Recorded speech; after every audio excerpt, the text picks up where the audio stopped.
Gypsy and Christy gave out her medical records. Did they regret it because of what's in them?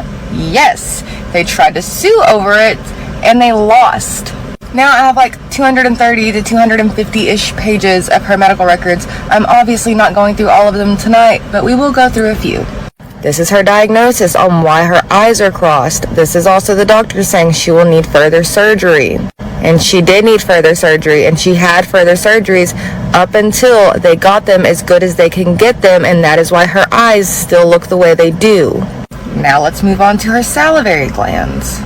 This is the doctor talking about her hypersalivation. This also debunks the theory that Dee Dee filled her mouth with Orajel. Could she make her drool that way? Yes, but she cannot force the mucus to be there. This also shows where they were treating it with Botox, and he also refers to her neuromuscular disorder. That is linked to her hypersalivation, and no, not muscular dystrophy. We're getting there.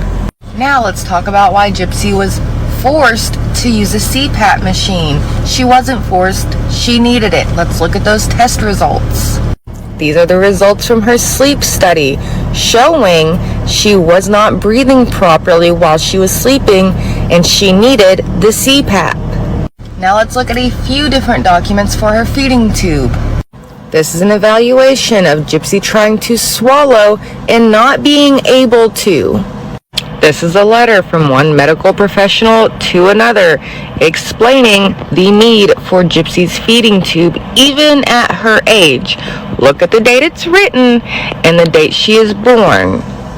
But it still shows her weight and height of that as a 7-year-old, and it also states that Dee Dee feeding her through the feeding tube is actually helping her. Now let's talk about what everyone's here for, the wheelchair. Dee Dee told doctors muscular dystrophy, and muscular dystrophy is in the medical records 1,000,000 times, from Dee Dee claiming it to a doctor putting it there, but y'all are really missing the key words after muscular dystrophy. Let's look at it. Muscular dystrophy of unknown etiology, meaning they don't know why. This is when they did the muscle biopsy, showing it's not muscular dystrophy, but it is type 2 fiber atrophy, meaning weak muscles. The heart murmurs are real, they were just harmless. This is her diagnosis with microdeletion in 2011. 2011 is when the procedures stopped and it just became routine checkups to see how it was going. This is what a person with microdeletion looks like. Look at her, look at Gypsy. I did all this research and brought all of the receipts for you. You can take your little butts over to Google and look at all of the symptoms of microdeletion, and make sure you look at the behavioral ones too, because those also line up. And because I know someone's going to mention cancer, I cannot prove to you that she did not get cancer treatment. Can you prove to me outside of Gypsy's word that she got cancer treatment? Because if she had cancer treatment, it would be in her medical record, but it's not.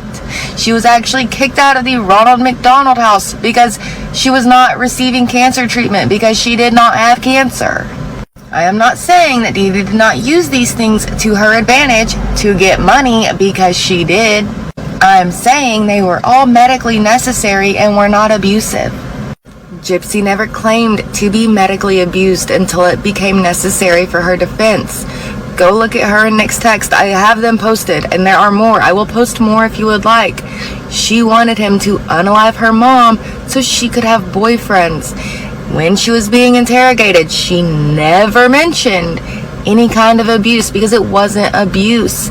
And as much as you want to say, and as much as Gypsy wants to say that her mother did not let her speak at the doctors, every doctor she went to reported her to be very talkative and chatty and happy. So yes, Dee Dee used it to her advantage, but she didn't make it up. And yes, one of her doctors thought it could be Munchausen by proxy, so he reported it, and it was investigated, and it was proven that all of these procedures were medically necessary.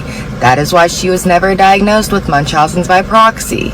You can say she tricked doctors all you want. You cannot trick test results.